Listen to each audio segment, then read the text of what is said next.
Hello, everybody, and welcome to another episode of Hasu Hour. As always, I'm your host, Zerg. Our map today is Prion Terrace. It's a two-player map, and I'm spawning random Protoss in the bottom left. My opponent spawning chosen Protoss in the top left, bottom right. I'm in. So I decide to open up with a little cheese Forge Rush cannon in my opponent's base. And my opponent goes for a little more normal build, opening gateway. And with a relatively early scout, I like this early scout because in Legacy of the Void, because you have so many probes to start with, it's very easy to spare one to go scout. So I tried to secrete a probe in my opponent's base, but because he saw my scouting probe on the way, this doesn't work. And I go with two pylons here so that I can build a cannon in between if he's attacking the pylon. But my opponent sends so many workers out to attack the pylons that I basically just stop with the rush and hopefully the extra mining income I have from the fact that he's only been mining, well, he hasn't been mining at all ever since those pylons went down. So hopefully that brings me ahead. Overall, it looks like I'm behind now, although I do manage to get my second Nexus, my expansion here, up long before my opponent. But he is ahead on tech, already starting Psycore. Well, I've barely begun Gateway. So I'm going to have an eco edge, but I'm going to be significantly behind on tech and army. Supply count, pretty much the same. Actually, I do have some nice mineral income here. So I am going to have a mineral advantage over my opponent, what with the early second Nexus, but also saturation mining and a little minor long distance mining with the above 16 probes. But this is more than balanced out by the early gas advantage that my opponent has, and of course the tech. So he's warping in an adept, and I throw down a cannon just to defend my natural here, and because I've got plenty of minerals to spare, and then try to sort of catch up in tech while building on my economic advantage with double probe pump. So my opponent decides to capitalize on the fact that I'm behind in units with an early attack, and the adept is a great unit for this, for harass. It is new to Legacy of the Void. It's got a psionic transfer ability, which allows it to hit multiple spots at once, and the shade is invulnerable and not targetable. So it is able to sort of leap through defenses. And this is a real problem for me here, because I'm quite a ways from adept myself, and this guy two-hit kills workers. So I decide to sort of do a little worker surround here, and I am able to kill the adept, although at quite the great cost in terms of mining lost as well as probe. So that was a phenomenally successful attack by my opponent, quickly followed up by another shade.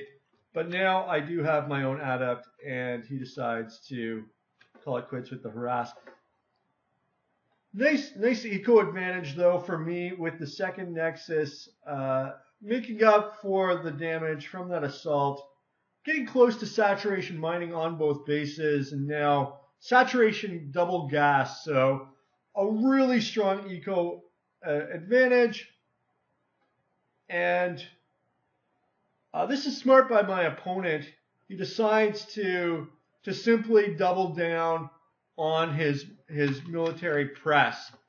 He's not going to be able to catch up economically, so so this is the smartest thing, to attack again and just try to damage me. So 8 shades and very little to defend here. There is a mothership core, and we are going to see this photon overcharge doing a lot of damage to the adepts. 2 falling, 6 still remain. Really very little military force. And he's going to decide to attack this warping gateway. Not perhaps the smartest of choices. This warping cannon might have been another prime target. And the mothership core is able to score some free hits here on the adept. The adept, of course, not able to target air, but this is a real problem. Five adepts in my main. I transferred all my probes. You can see I've got 31 probes just on the minerals here.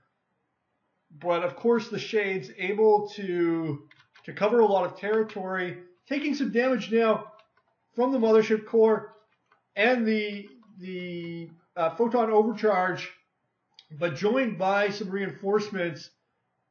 And photon overcharge again, doing some damage, but unfortunately the mothership core now out of energy, and I'm going to have to transfer again here just to try to save these probes.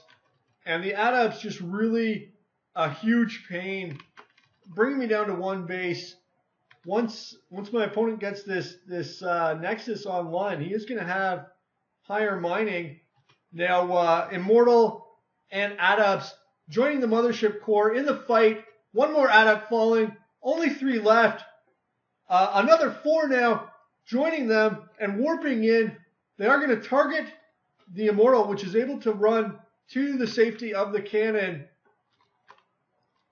6 shades doing a little bob and weave, being canceled.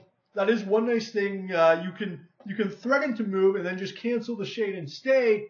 So the adept, very versatile harass unit, not necessarily the strongest in a one-on-one heads-up fight.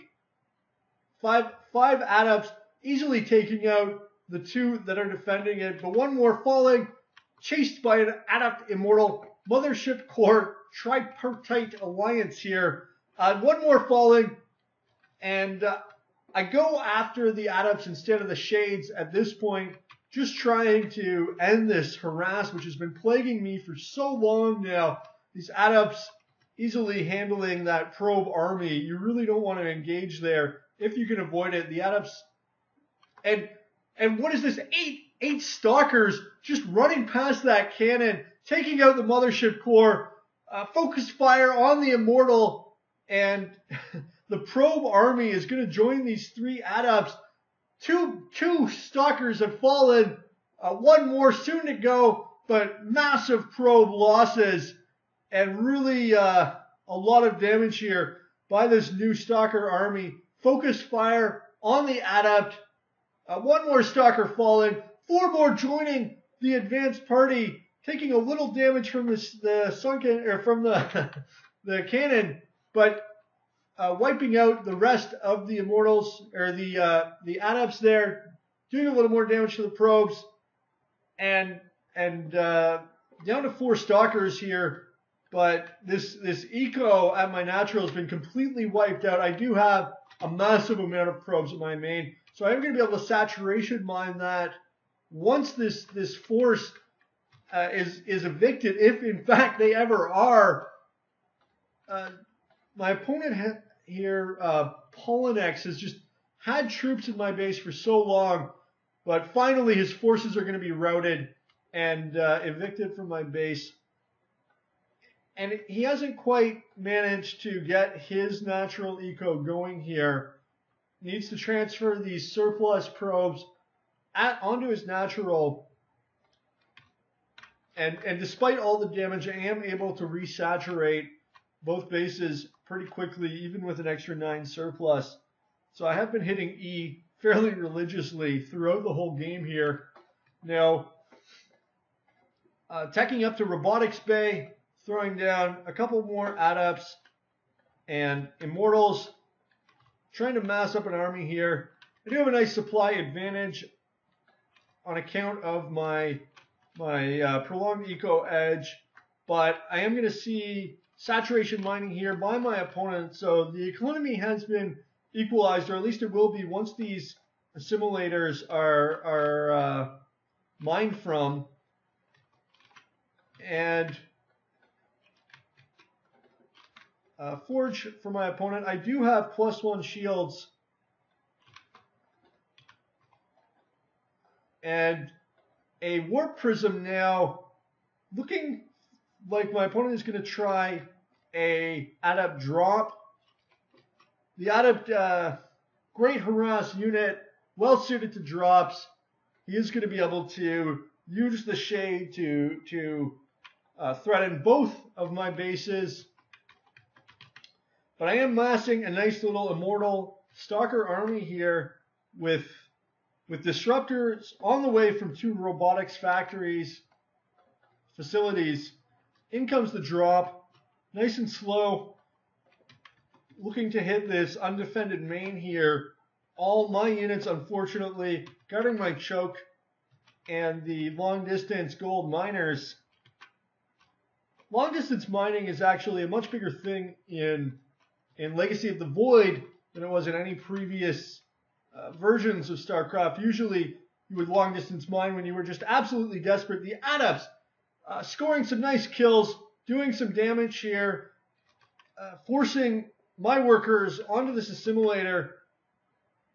But of course my much larger army is going to be able to fend off these adepts who are able to Dunkirk their way out of trouble. So a really, really nice attack there. Not quite enough to balance the supply count just yet. Third Nexus for my opponent even before I throw mine down. But it looks like it's time to march. So let's see what this 3 Disruptor, 4 Immortal, and 11, 12 army can do. The Adept army can do. The Warp Prism scouting the mass. And my opponent trying to assemble some forces here. Nice little push, and decides not to engage against the larger army. Cancels some pylons. Not really a lot invested in this third base yet. So my opponent grabbing the high ground, and this is a nice little tactic I like to use, which is scouting with the Purification Nova. The Purification Nova, a Microlable Scarab, and Purification Nova hits the Stalkers. Not quite the massive impact of the second shot, but my opponent now keeping his distance, and I do have 4 Disruptors. So if I stagger the Purification Novas, I can avoid the issue of running out of Novas and being attacked. So very difficult for my opponent to engage these choke points with the Novas. 3 Stalkers going down, 1 hit killed by the 400 damage special effect here. This Nova's going to miss just shy of my opponent, but he's not really going to be able to engage. And a Void Ray taking on this practically anti-airless army, doing great damage on this Adept. And moving on to a second one. So no time really to mess around. Another Purification Nova missing its target. But there it is. His our entire army destroyed in one glorious ball of splash fire. And this is a real disaster here for my opponent. I'm going to try to take out this Stargate with the Novas before another Void Ray can come online. But with no army left, it is going to be very difficult for my opponent to overcome here. And in fact, the game is over. That is everything, folks. GG.